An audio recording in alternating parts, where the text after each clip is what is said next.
Hey, Terry. Fox 19. Fox 19. All right. Nice to meet you.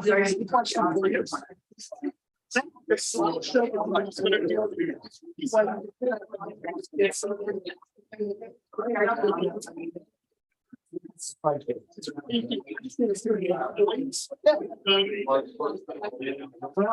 57 days.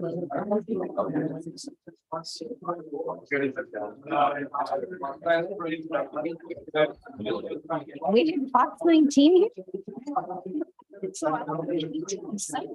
Yeah.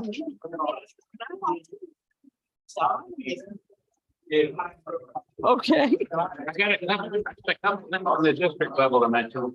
Might take longer. I'll make sure you get on there. You get here on.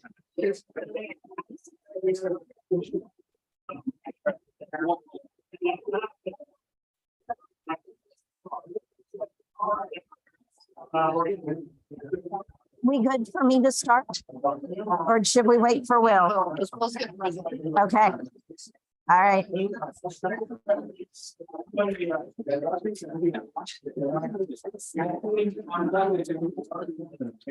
Whenever you're ready.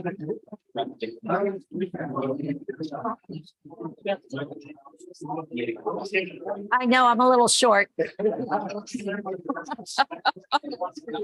Oh.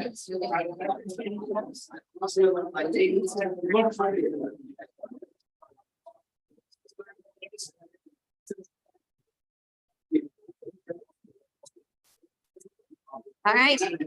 Are we live? I think so. All right.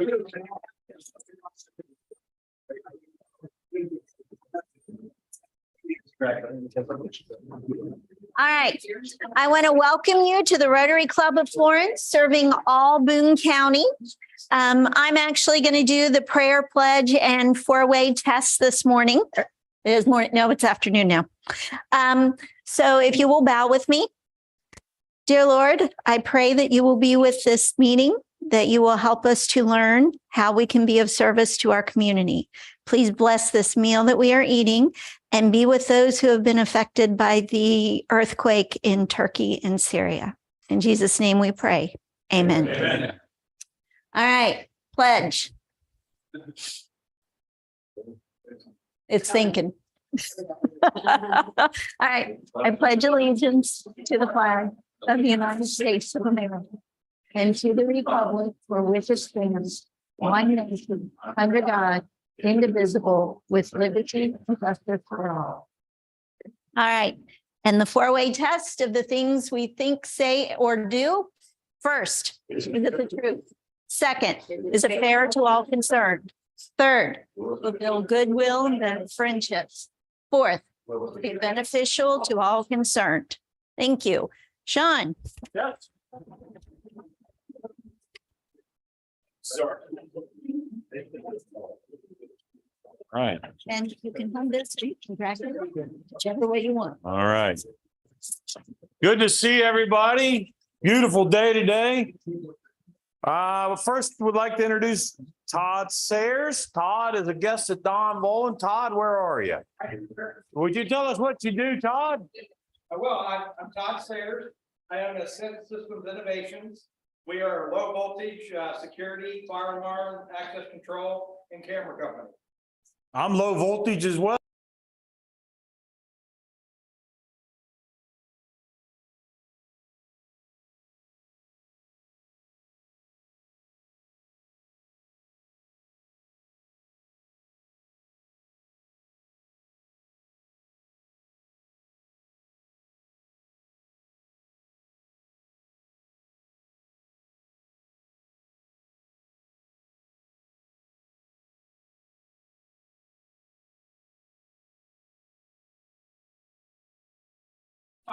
Welcome.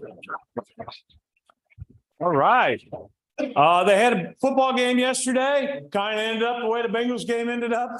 But it was an exciting game until the referees got involved at the end. But I wouldn't say that.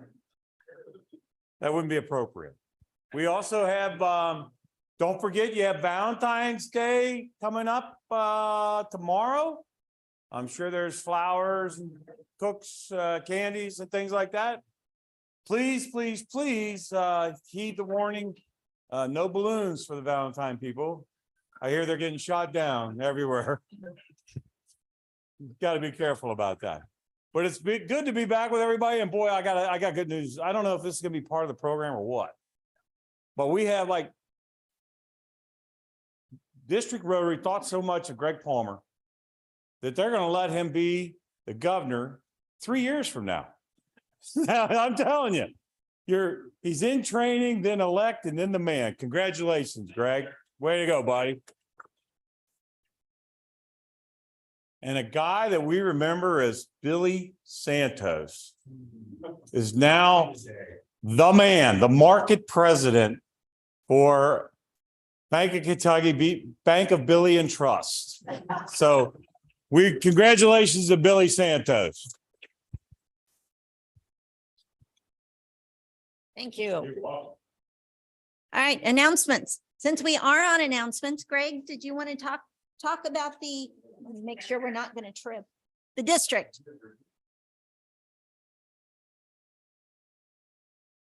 Thank you. There's a couple things coming up, both in our club and our district. I want to make sure you get on your calendars as early as you can. We got Mid-South Pets coming up. Now, that's the thing we do down in Chattanooga, where we bring in all the people who are going to be the president of their club next year. Are we all signed up and ready to go with that with folks? I unfortunately can't go to Vivian Dubai, so I'm doing it virtually with another club. Oh, what an excuse. Dubai. All right. Well, you're excused. Okay. Sounds good. Wonderful. Well, I'll be there. We'll have fun. The district conference will be in Pikeville on April 28th and 29th. There's going to be some registration forms coming out soon in your email. Take a look at that. I know that's not something that's on the top of everybody's list of things to do, but I got to tell you, the first district conference I went to got me going as a Rotarian. It sparks the interest and it helps get you more committed to the work that we do in the world. So I would encourage you to do it. And then on April the 11th, make sure you put this on your calendar. We're going to have our Paul Harris Foundation dinner. We haven't done that in a few years. There's just been something going around that kept us from getting these things done. It'll still be back at Triple Crown. We're going to have some interesting things going on that night. It's probably going to be $50 a ticket. You're going to get your meal. There'll be a place to get a glass of wine if you want one. But we'd love to have as many people there as possible. And that's April the 11th at Triple Crown. There'll be more on that later. All right. That covers it. Thank you. John, Greg. One thing also not in our slideshow that I mentioned it in my prayer, the earthquake in Turkey and Syria. Rotary does have a response that they are working on. They have activated their disaster response efforts. They're communicating with the affected districts, and they're encouraging the governors in those districts to reach out and let them know exactly what their needs are. Right now, the way you can help is to donate to Rotary Foundation's Disaster Response Fund. If we get more information about some very specific activities happening, I will make sure that I pass that along to everyone. We do have for those of you, we do have a board meeting today after the club meeting. Julie sent out an email for a team lead virtual meeting, so make sure to get that on your calendar. Invite a friend to Rotary. I keep pushing this. Bring more people to Rotary. We want to grow our club. March 10th is the deadline for the scholarship application. Let Dave Wolfer know if you can help with reviewing those applications and or the interviews. And then Will, I believe you were going to share a little bit about Will attended our Rotary Leadership Institute. So he's going to give you a little bit of report on that. I just found out that I was giving this report over breakfast. So I'm making this right. Yeah, right. Otherwise, I would have just found out about it with you guys. But no, RLI, I did. It was 2 Saturdays, 2 Saturdays ago. And it was wonderful. My cohort, part one cohort had about 10 people in it.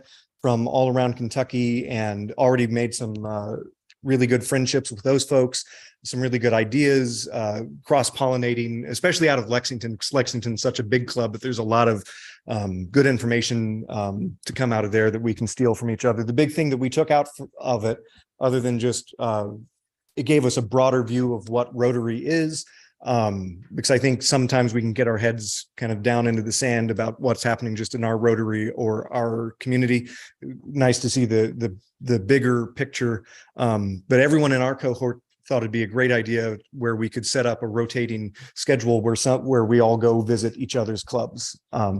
So yeah, just really excited to have done that. Really excited to continue with part 2 and 3 over the next couple of years. Yeah, I think that's it kind of in a nutshell. Really encourage, if you haven't done it, to go ahead and do it. There were people all sorts of ages there. And in fact, it made me laugh. There were a lot of people in my cohort, part 1, who were presidents or board members who are rotating off, who said, this would have been really great for me to do before I became president or before I became board member. And I was like, yeah. So it's never too late to get involved, I guess, is the bottom line there. So.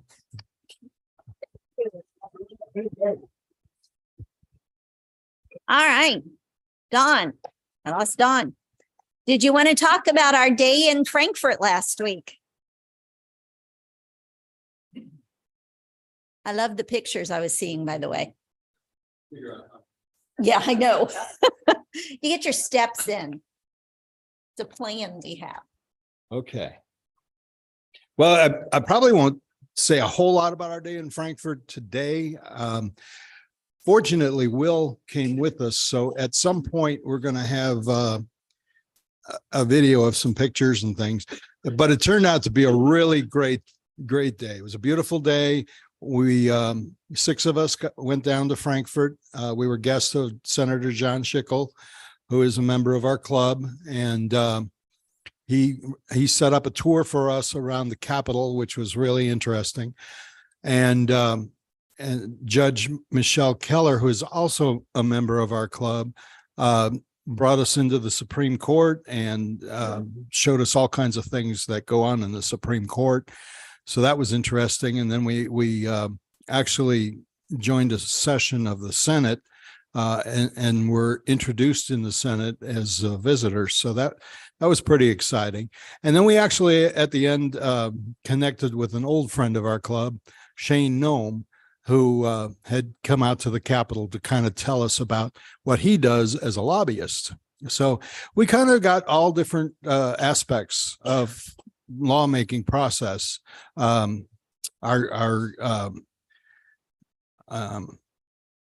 sorry, I had I lost my train of thought there.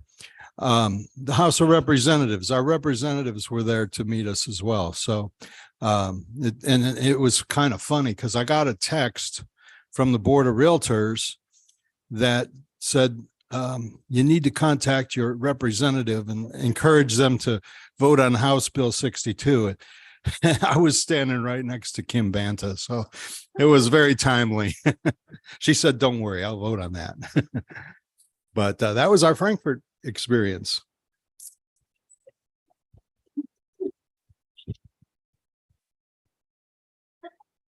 Citizen of the Year, which is one of our signature events every year. We now have a gallery of photographs for our previous Citizens of the Year up on the website.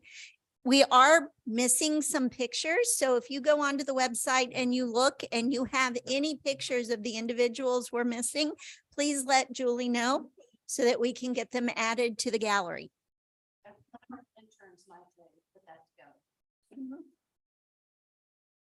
Birthdays. Ian, we missed you over the weekend. Yes. So happy birthday. Ed's here, right? I saw Ed. Happy birthday. Yours was yesterday. And then Pat is not here today, but he is on the 16th. And then Pat Rafferty, anniversary of 9 years. So congratulations.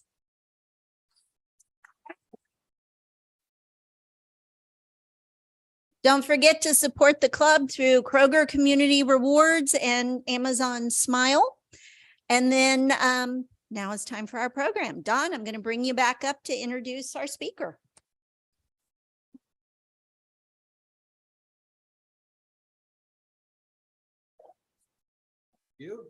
Thank you. This is pretty exciting for me, and I didn't realize how exciting it was going to be until I walked in the door and Fox News was here to interview me about it. But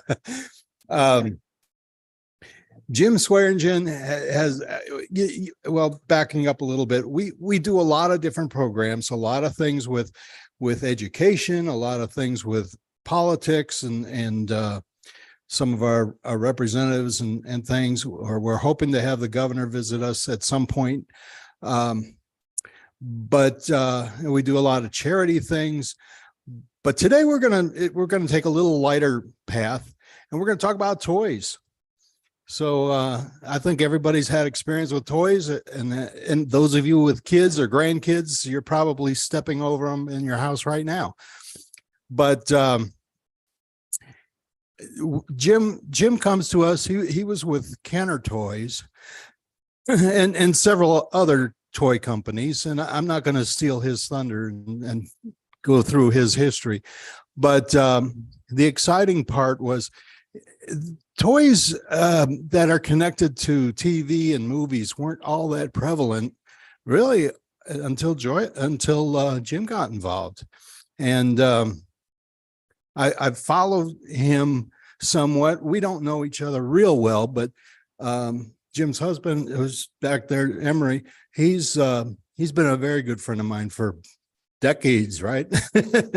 So being Facebook friends, I see all the things that Jim has done and the groups he's talked to and things, and it really, I thought, well, this will be interesting for the club. So Jim Swearigen, let's please welcome you.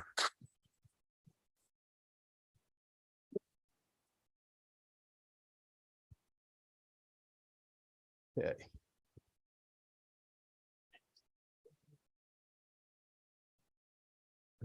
More than one mic. Yeah, that's how you know you've made it.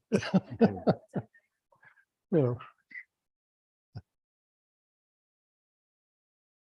That's you. Okay. You're a different group than I'm usually talking to. Usually there are more costumes, although a few guys have ties on. But usually I see, some aliens and some princesses and stuff. So I'll just, do I have a clicker? Yeah. Or, all right. I'll try and run through this because I know your time's limited. We have a half an hour. Is that right? Okay. So this is just a little bit about me. I was born on August 29, 1949. And the symbol is because that was the day that the Russians tested their first atomic bomb. So I say my mom dropped me and they dropped a bomb. So I was growing up as a kid. I was a very artistic kid. I went to the art museum every Saturday, took art classes. I was into all the artsy stuff at school. In 1956, I saw Forbidden Planet. Has anyone remember?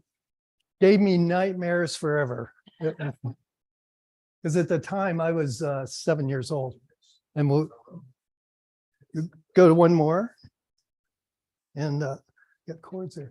1957, we started the space race with Sputnik. So now I'm 8 years old.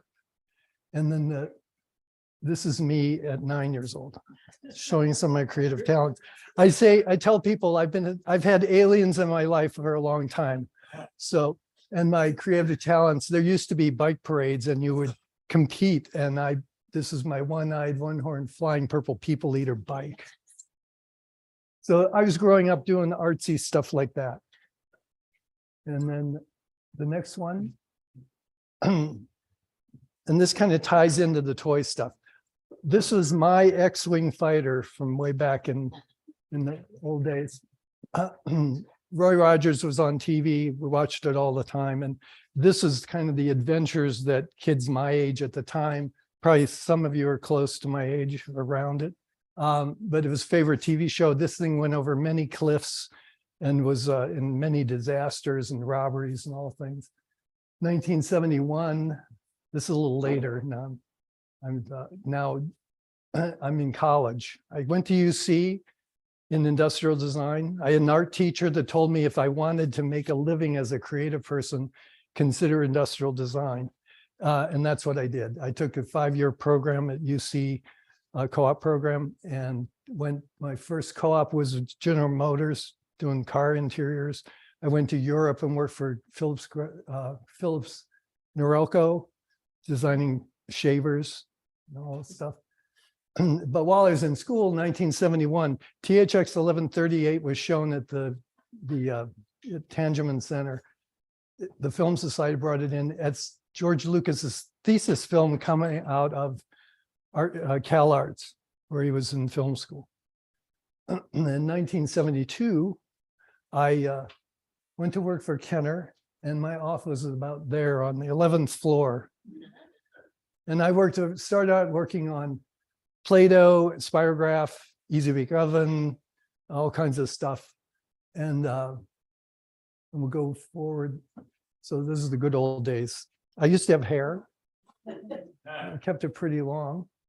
And then our first foray into licensing was $6 Million Man TV show. It was a team project. And the next slide shows I gave him his bionic eye. I was in the group called Preliminary Design, where we would see TV shows, or we'd see inventor product, or new materials would come in. We messed with all kinds of goop and stuff. But when the $6 Million Man came, the prelim group designers got together and tried to figure out how we could take that stuff on TV and put it in a 12-inch figure. And it went up against G.I. Joe, which was the leading action figure in boys' toys they started in 59, and now that this is around 74, 75. But this was the big show. 1973, now I'm in preliminary design. American Graffiti happens. This is George Lucas's big movie break. This, Academy Award winning movie.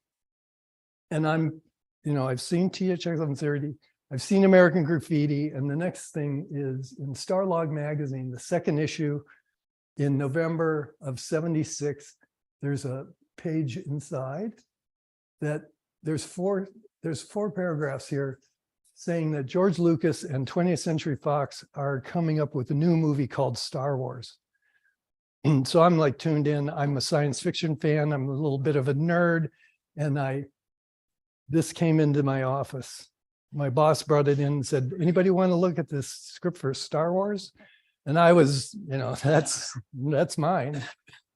It came with a book of black and white photographs.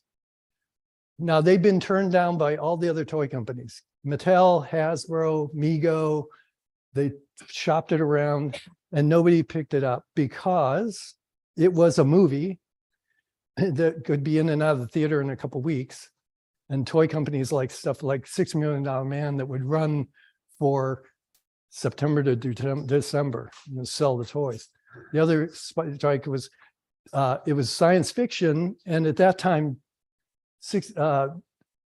the stuff that Paramount had done for Star Trek, the product was really kind of not very good, some really weird stuff. So they turned it down, and it was opening in May. And I read that script in February. And toys take 52 weeks to get from go ahead to production. So we wouldn't have product until 1978. So all the other toy companies said, well, we won't have product till 78. And you're asking us for, a chunk of cash before we even see the movie. But my boss and his boss, Bernie Loomis, said, well, if you're that excited about it, we'll let you go and start doing it. So start out with presentations on board. These are just renderings, pen and ink drawings with marker color. This is really bad. This stuff is all long gone. So they said, go ahead. And then the way this worked is I needed to mock up figures. Now there's a story about Bernie Loomis making this big And then at the same time, I was mocking up, I took Avenger people from Fisher Price and used my X-Acto knife. I think there's a picture. These are the first prototypes. So this is a lumberjack. Not sure what he was. This is he was one other the character. Princess Leo's a nurse. Darth Vader was a fireman. But these are all done with body putty and an X-Acto knife, and then painted up to look like the characters. The model shop built him. C-3PO hasn't quite gotten done yet in that photograph. But this is the array of first figures. And these would be turned over to production design where they would do the real stuff. And this was all done before we had really good information from the movie company. And the movie was still under production. So I got to go out to California. And I think the next picture is the same process. This is a bad representation of the first drawing that we did of the X-Wing fighter turned into a prototype. We had great model makers. They were very talented. We have all our special equipment, and preliminary design was kind of a top secret lab kind of thing. You had to be invited to come in. So we built those, turned things over to production designers. And this is 1978's product.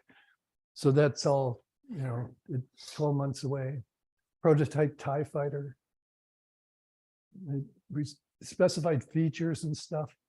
And then the pop-off wings, the canopy, and then this is production. So this is all stuff that was done in the production design engineering department. I only did the ideas and then said, here, it's your problem. But the dewback, I invented the trapdoor. Our figures only, they only had single plane articulation. Put them on a dewback, you couldn't put their legs out. So we put a trapdoor so you could put the figure in and then pretended that they sat on them. This is Death Star playset. That's production. They added a floor. And this is, we'll just run. This is the lightsaber. First one is only safe lightsaber that was ever made because it's inflatable. So at the time we were really safety conscious, and if you could bruise your brother, you couldn't make the product. So except for throwing the whole thing at him. So this is an inflatable thing. So you could hit him all day and it wouldn't hurt.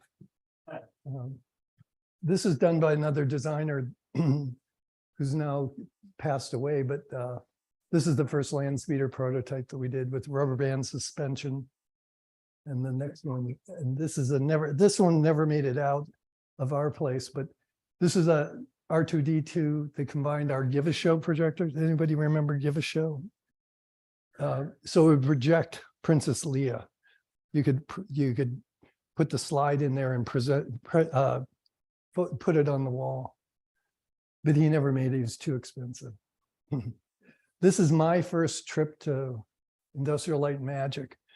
Lucas's special. They were still working on special effects for the movie, and I got to in the room, and this is the room. I'm not in this picture, but this is the room where they showed dailies. So I was visiting Lucasfilm to gather all this information, drawings and photographs, and I'm saying I need that and that and that, and I need to know what a TIE fighter sounds like and an X-Wing fighter. So I got to make lots of lists, but I got to go in that show and they sit down and watch the movie. I'm thinking, I'm going to see the movie on an ugly couch. And all these people come in, the lights go down. And okay, run it. And they run the film, and all I see is some blinking lights down in the corner. It's like twinkling down here. Lights go back up. They said, that's great. It'll be perfect. And I'm like, where's the X-Wing? Where's the TIE fighter? It was some layered film. And this is what I missed. In the day before I got there, they were blowing up the Death Star. So that Death Star scene where you see things, the planes crashing into the surface and it blows up and stuff, was all done in the parking lot outside Industrial Light and Magic. So in this shot, that was a pickup truck with a camera on the back, and they run the pickup truck by and then blow something up. And they took cherry picker ones, they had cameras on above and blow them up towards the camera. So I missed that. And then now several months later, they invited us to go see the movie. Nobody else at Kenner had time or wanted to go see the movie, but I've been working on it since February and I want to see this movie. So that's the invitation. The next picture is the theater. So I go in this theater with 300 and some innocent people. I say it's a virgin audience because they go in not knowing they're going to go see a movie called Alaska. That's what they've been invited to see. And it's a market research thing. So they're men, women, demographics and all that are set up. The theater's been cleaned. The projector has a light. This is projected film. So the light bulbs have been changed. They put in a THX sound system, the first one in the country. So everything's perfect and everybody goes in and the lights go down and Lucasfilm pops on and then Star Wars. And people are like, you can hear this, like, I thought we were seeing Alaska. What's this thing? And then the Princess ship is coming overhead. And you hear the pew, pew, pew, all the laser cannons. And when the destroyer comes in over your overhead, they have the subwoofer start real low. And as the destroyer's engines come in, the subwoofers are coming up and the theater floor, and you're feeling in the pants because they're like, and then we're off to the races for 2.5 hours. At the end of when the Death Star blows up, people are leaping out of their seats. And if you go to a movie with somebody and you see something that's really exciting, you can turn to them and say, wasn't that great? And I was like all by myself. So I'm like, what am I doing? It's like, so I went out and looked for a quarter so I could call back to Cincinnati.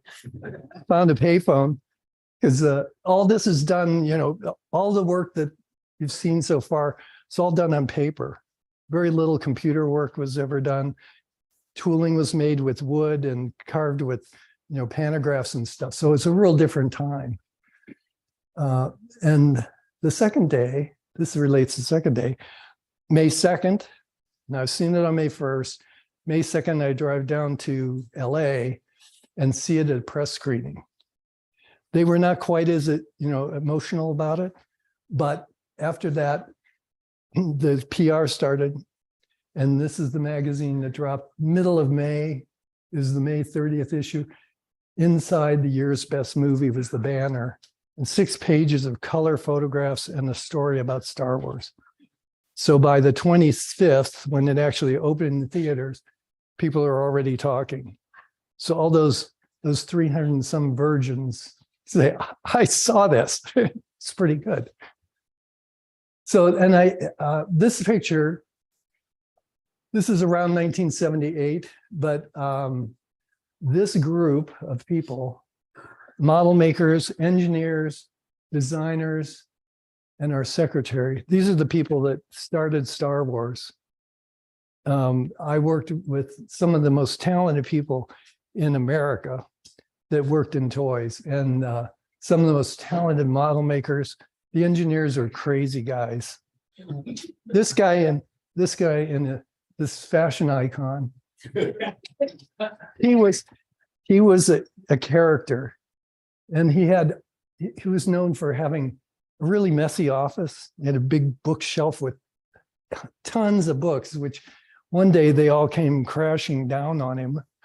In fact, I had to get him unburied. But the other reason I keep this in my presentation is that half of them have passed away, and because I think this fellow Jim, he was already in his 70s when he was working with us. Really funny guy. All he did was great model work, and he was probably the first to go. But all the engineers, all the model makers are gone. I'll go a little back. This is. Can we go back that one? just so I can, I was building, we needed a R2D2 for Toy Fair. And George was using his, even though he had more than one. So I did a model shop here in town built R2D2 to go to Toy Fair. And then the next picture is, these are just kind of fun shots. Jerry Springer, he was mayor of Cincinnati way back when. In 1978, he was proclaiming it Star Wars Day. So I got to present him with his 12 action figures. And while he did the proclamation, and the guy in the back, the Chewbacca back there that had been a bad day, he was the PR guy for Kenner, dressed up in a costume. Now, between the two movies, first two movies, George was going to let us do a top secret figure because sales guys were getting nervous that Star Wars was going to slow down because we had 3 years between movies. They're like 79 was looking a little shaky and they wanted something new. So Dave Okada, who's the guy in the middle, and I went out to San Anselmo. That's George Lucas. And he brought out Boba Fett for the first time. So they brought a costume character out and I took the pictures. So I'm never in any of my movies and stuff. So they gave us that. And then I came back to Cincinnati and kit bashed Boba Fett. So this figure, like the old days, except it's made of our own parts. So this figure is modeled from a C-3PO body. The model shop built him some armor. I carved his arms from the stormtrooper. His head used to be Darth Vader. On the back, the rocket launching mechanism is from a Japanese robot that I had in my collection. So I sacrificed his arm. So this figure was used for photography and stuff. And this is going to be you've clicked, I think you had to buy 5 action figures and you get a free Boba Fett. It was a send away. So he was used for photography, went through the ringer a few times. And then I think, yeah. So that's the figure. And then we did it again in the 12-inch figure because we had a 12-inch line. And this is just in here because they recycled the bionic eye from the $6 million man in the Boba Fett. So things moved through the lines. In between the two movies, Jim Black, the product manager, and I went to Elstree Studio in England to see the sets for Empire Strikes Back, which was still in production. So I got to tour this set. This is the hangar from the Hoth planet. Am I speaking? Some of you have seen the movies and stuff. So I got to go on this set. They were not filming at the time, but there's massive pieces of foam. This is styrofoam and fake snow and the X-wings and stuff sitting around. So I got to see that, and then the musician got to see Yoda for the first time, the puppet, and Frank Oz was not there, but Yoda was, and then got to see Tauntauns. These Tauntauns are about this big. They're used for the stand around ones in the background. And then they had practical ones that you could actually sit on. I didn't get to sit on it, and I couldn't take any pictures. But this is the final product that I actually worked on. I have my original, or I have one here. But again, this is the one that has the same trapdoor, which was the invention from the dewback. And then as things were things got into production and I moved, I was in preliminary and working on some other projects because then they could just say, we'll do a Millennium Falcon and we'll do an Y-Wing and we'll do these figures. That all could be done in production design. So I had other things to do. I went over to England to see Alien, to see the sets for it, and to see the alien creature. And I came back and recommended we not do it, but they wanted to stay, they wanted to be the #1 toy company for studios to come to. So we did it anyway. So I worked on the first 18-inch Alien. Another scary movie. And then in 1979 and a half, I went to the dark side. I was unhappy with new management in the preliminary design department. Sorry. So I went to Mattel for an interview, and before I got home, they knew that I'd been there. So I was offered a job in the marketing department. So I accepted the job and the challenge, and I went to the dark pink side. I became product manager for strawberry shortcake. For 5.5 years, I combed more doll hair than any little girl. Along with writing reports and trying to figure out numbers. And then years later, I left Kenner. I started my own concept company with 2 other people from Kenner and worked for a lot of toy companies. And then a couple of years ago, the Toys That Made Us came out. And if anybody's seen this, The Toys That Made Us, okay. It kind of tells the story of how Star Wars started. And then the other ones, the Barbie and Hasbro, they've done G.I. Joe. There's a whole bunch of them. But that was the first one. And the mural downtown, if you haven't been to 9th and Race, this was done by Jonathan Queen. I just saw they did a thing on PBS. CET did a storyline about Jonathan and his murals and paintings. He's a terrific character. And I think that's it. So, anybody have questions? Yeah. I kind of ran through kind of quick. How many of these toys that you had, how much are they worth? I only have a very small collection. And the only reason I have a collection is that collectors have given me some things. That X-Wing is the only, that's mine from back when I worked for Kenner. I have my mother's. I gave her an X-Wing and a TIE fighter that she didn't take out of the box. They're worth a lot of money, thousands. And since they're mine, they're probably worth a little bit more. But the latest, the record setting so far is a rocket firing prototype that was canceled. The firing mechanism was canceled. Thank you. Sold for $340,000. I had 2 of them. I gave one to a friend and sold one about 20 years ago for $18,000. So, but the original stuff is worth quite a bit of money. And people are, if you have a chance to go to Comic-Con sometime, the one in Cincinnati is fun to go to. They're all over the place. I'm going to be in Worcester, Ohio next month. April, I'm going to London for the big one. And there's one in Nashville that's really good. So if you have a chance, go see it. They're just too much fun. People dress up and collectors are crazy about stuff. I don't answer the phone anymore about that stuff. Wayne. Quick question, 2 questions, actually.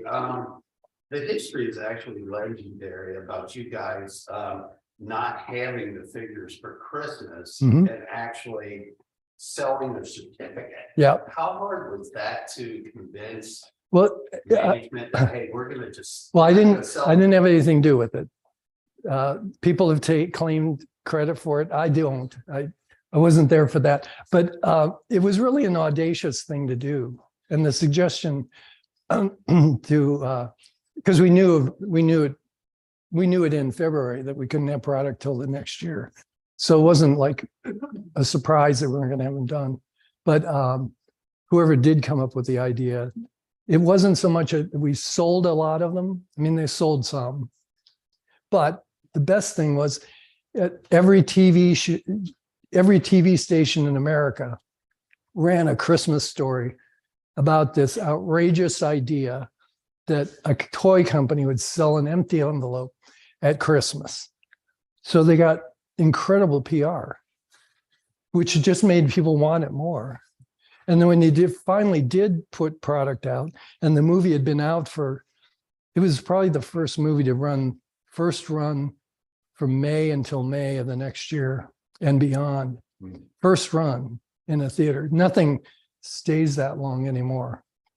Or nothing had done that before and nothing has since. But and we didn't, now everything's pre-done. You know, when Avatar drops in the theater, like they did a couple of weeks ago, the product was on an end cap at Walmart and Target and all. That all, because the toy designers that now they're involved a year or two ahead of time, so they know what's coming. I mean, the people at Hasbro have known what's going on with the next movies and the TV shows, because the Lucasfilm and Disney have just, you know, they're certainly making a lot of money. I mean, we did pretty well. You know, and until 1992, Kenner had the best deal going.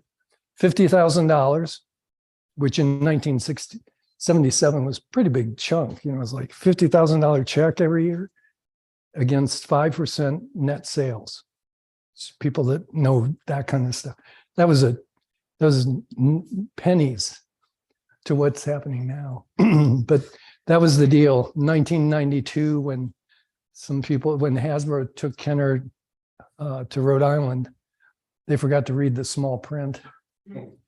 And suddenly the people at Lucasfilm said, hey, we haven't gotten a $50,000 check now for, I think it's 2 years. And they were going to let it out for bid. It became 18% of gross sales. So now I don't know where it is now. Yeah. Go ahead. Yeah. Do you have a top 2 or 3 creations that are your favorites? Well, the kind of the action figures, it really, there's a story about, I mean, we really did make action figures a category, even though Fisher-Price had figures that size. And the favorites have to be the X-Wing and TIE Fighter, because that's what I wanted to play with. It was like, but when there's lots of other projects that we worked on, I finally have a $6 million man. I actually bought one at the Comic-Con because I hadn't had one. I gave him, you know, between when we were doing it was toys. We were not designing collectibles, and we were looking at our price points for a figure. We'd get the wholesale price had to be $1.99, and it sold for $3.99. Now I go in and buy a figure. Even some of the small ones go for like $15. And if we had that kind of a budget to work with, we might have actually had them bend their knees or spread their legs or something. But we didn't get to do that. So, but it was the best career I could, you know. And I'm long retired. I only do a few special projects. I think in the write-up, they mentioned Kimmy Cares, which is probably the one that's most, I don't know, it's kind of close to my heart, because it was done, I had met, through a friend, had met a woman or her sister. And her sister was dying of brain cancer, and she wanted to do something for cancer patients. And they came to me because they didn't know any other toy designers, and I got a group together to get it done. And we marketed it it was designed for moms to explain to their kids what mom was going to go through. She had a wig that came off and she became bald, and then she had the curly wig that went back on, and they could go, and we wrote a book that went with it, and we marketed it to people. And and the organizations as a kind of a teaching tool for kids. And we did that for about 2 or 3 years. And it was called Kimmy Cares. Kimmy was the sister that was dying. And we got the product. She was done and out before she had passed away. So she got to see it. So, but lots of other projects and stuff. I've done, a few other things. And Kimmy Cares really was a victim of the economy when she kind of was retired. But I get to travel now. Micah, thank you so much. Yeah. Yeah, it's nice. Appreciate what you're doing and just, it's really cool. I mean, everybody here, big round of applause. Thank you. Thank you.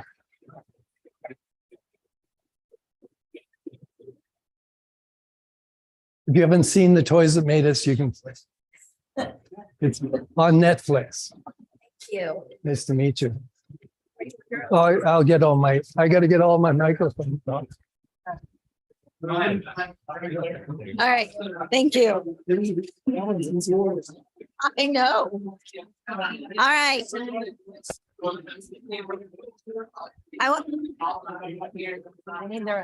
right, guys, real quick. I want to remind you. All right, I want to remind you that next week is President's Day. There is not a meeting on President's Day. Our next meeting is February 27th, and we'll have the Kentucky Refugee Ministries here talking about the work that they are doing. All right. We are done.